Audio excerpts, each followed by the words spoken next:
Hello students.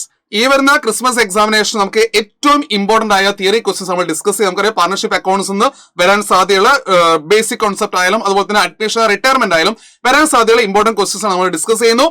Partnership ഡീഡിൽ നിന്ന് ഏറ്റവും കൂടുതൽ തവണ ചോദിച്ച ക്വസ്റ്റ്യൻ ആണ്, in the absence of partnership ഡീഡിൽ ഏത് റൂളാണ് അപ്ലൈ ചെയ്യുന്നത്?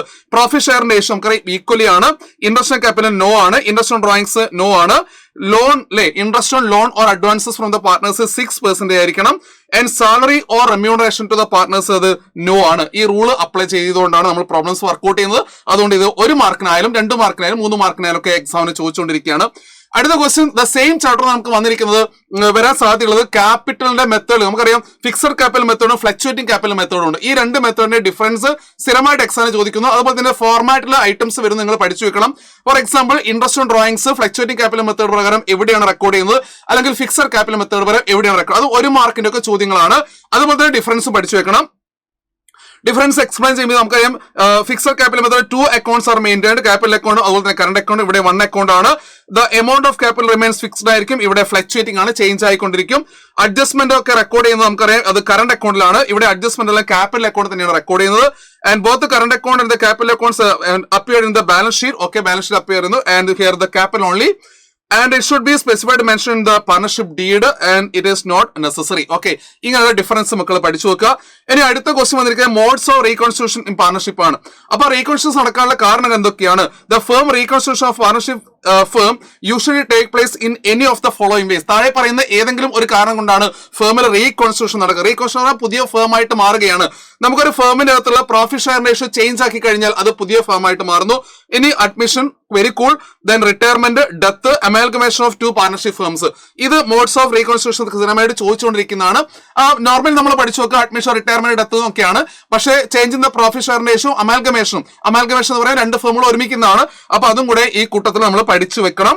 ഇനി ഒരു ഇമ്പോർട്ടന്റ് തിയറി ക്വസ്റ്റ്യൻ ആണ്. അഡ്മിഷനിലേക്ക് വരുന്ന സമയത്ത് 2 main rights of the partner അല്ലെ, ഫേമിന്റെ അകത്ത് ന്യൂലി അഡ്മിറ്റഡ് പാർട്ണർക്ക് ഏതാണ് പ്രധാനപ്പെട്ട 2 right? Right to share the assets of the firm and right to share the future profits of the firm. ഇതൊരു കോമൺ ആയിട്ട് ചോദിക്കുന്ന ക്വസ്റ്റ്യൻ ആണ്. ഇനി അഡ്മിഷൻ ചാപ്റ്ററിലേക്ക് വന്നു കഴിഞ്ഞാൽ അക്കൗണ്ടിംഗ് പ്രൊസീജിയർ അല്ലെ, അക്കൗണ്ടിംഗ് ട്രീറ്റ്മെന്റ് എന്തൊക്കെയാണ്? ഇത് അഡ്മിഷൻ റിട്ടയർമെന്റ് ബാധകമാണ്. C capital of incoming partner, asset new ratio and sacrificing ratio, revaluation of assets and liabilities, distribution reserve and accrued profits or loss, then treatment of goodwill, adjustment of capital adjustment അല്ലെ, ഇങ്ങനെയുള്ള adjustment നമ്മൾ ചെയ്തിരിക്കണം.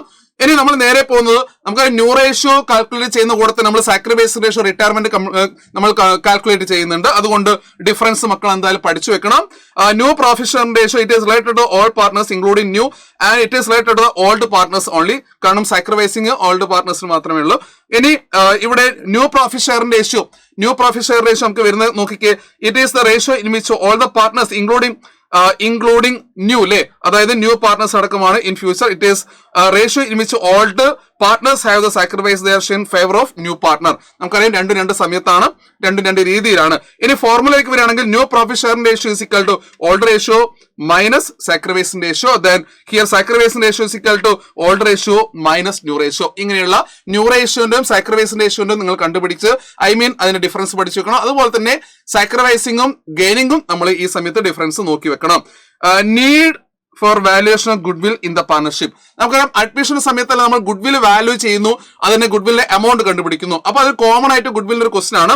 Change in the profit share ratio among the existing partners. അപ്പൊ അത് reconstruction നടക്കുന്നതുകൊണ്ട് goodwill നമ്മൾ കണ്ടുപിടിക്കുന്നു.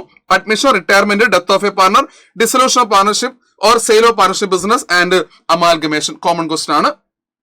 Then റിട്ടയർമെന്റിലേക്ക് വരുന്ന സമയത്ത് ഏറ്റവും കൂടുതൽ തവണ 4 മാർക്സിനൊക്കെ ചോദിച്ച ക്വസ്റ്റൻ ആണ്. What are the accounting treatment or accounting adjustment we are doing at the time of retirement? Calculation of new ratio, treatment of goodwill and accrued profits and ലോസിനെ അഡ്ജസ്റ്റ് ചെയ്യണം. റീവാലുവേഷൻ നടത്തണം. Ascertainment of profit loss up to the date of retirement or death, and calculation of total amount due to the retiring partner, അതിന്റെ settlement, adjustment of capital. അഡ്മിഷനിൽ പഠിച്ച പോലെ തന്നെ നിങ്ങൾ എന്ത് ചെയ്യണം? അതിന്റെ റിട്ടയർമെന്റ് ട്രീറ്റ്മെന്റുകളെ മക്കള് നോക്കി വെക്കണം. Differences between gain ratio and sacrifice. Sir നേരത്തെ പറഞ്ഞു അഡ്മിഷൻ സമയത്ത് നമുക്ക് സാക്രിഫൈസിംഗ് ആണ്, റിട്ടയർമെന്റ് സമയത്ത് ഗെയിൻ ആണ്. അപ്പൊ അതിന്റെ ഡിഫറൻസ് കൃത്യമായി നോക്കി വെക്കുക. എപ്പോഴാണ് കാൽക്കുലേറ്റ് ചെയ്യുന്നത്, മീനിങ് എന്താണ്, ഒബ്ജക്റ്റീവ് എന്താണ്, ഇക്വേഷൻ എന്താണ്, ഇത് വെച്ചുകൊണ്ട് ആ ഡിഫറൻസ് കൂടെ നിങ്ങൾ നോക്കി വെക്കണം.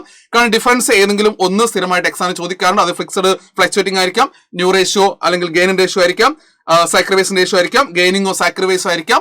ഇനി dissolution partnership firm, dissolution partnership അത് അടുത്ത ചാപ്റ്ററിൽ വരുന്നതാണ്. ഇങ്ങനെയുള്ള ഡിഫറൻസുകളൊക്കെ നമ്മൾ നോക്കി വെക്കണം, നിർബന്ധമാണ്. ഇനി ജേണൽ എൻട്രി ഭാഗത്ത് ക്വസ്റ്റ്യൻ പ്രതീക്ഷിക്കണം. ജേണൽ എൻട്രി ഒരു തിയറി ആണെങ്കിൽ തിയറി ആയിട്ട് ചോദിക്കണം, എമൗണ്ട് ഇല്ലാതെ. അതായത് നമുക്ക് റീവാലുവേഷന്റെ എൻട്രീസ് ചോദിച്ചേക്കാം, അല്ലെങ്കിൽ മറ്റേതെങ്കിലും രീതിയിലുള്ള റിസർവിന്റെ എൻട്രീസ് ചോദിച്ചേക്കാം, സെറ്റിൽമെന്റ് ഓഫ് എമൗണ്ട് റിട്ടയർമെന്റിൽ ചോദിച്ചേക്കാം. അപ്പം ഒരു എൻട്രി നിങ്ങൾ സെപ്പറേറ്റ് പഠിച്ചു വെക്കുക, അല്ലെങ്കിൽ നോക്കി വെക്കണം. ഇവിടെ the amount due to retiring partners paid in full cash. അപ്പൊ retiring partners capital account, cash or bank ആണ്. ഇനി ലോണിലൂടെയാണ് കൊടുക്കുന്നത്, retiring partners capital account, retiring partners loan account. അതായത് പക്ക തിയറി ജേണൽ എൻട്രി എഴുതാൻ വേണ്ടി ചോദ്യം ചോദിക്കാറുണ്ട്. അഡ്മിഷന്റെ കേസിലാണെങ്കിലൊക്കെ നമുക്ക് തരുന്നത് റീവാലുവേഷൻ എൻട്രീസ് ആണ്. ഏതെങ്കിലും അസറ്റിന്റെ വാല്യൂ ഇൻക്രീസ് ആയിട്ടുണ്ട്, അപ്പൊ എന്ത് എൻട്രി പാസ് ചെയ്യും, ആ രീതിയിൽ ക്വസ്റ്റ്യൻസ് വരാറുണ്ട്. അപ്പം എൻട്രീസ് വരുന്ന ക്വസ്റ്റ്യൻസും നമ്മൾ നോക്കി വെക്കണം. അപ്പൊ ഇതാണ് ഏറ്റവും ഇമ്പോർട്ടന്റ് തിയറി ഏരിയ. ഇത് കണക്ട് ചെയ്തുകൊണ്ട് ഇതിന്റെ ഭാഗത്ത് തന്നെയാണ് നമുക്ക് MCQ വരുന്നത്.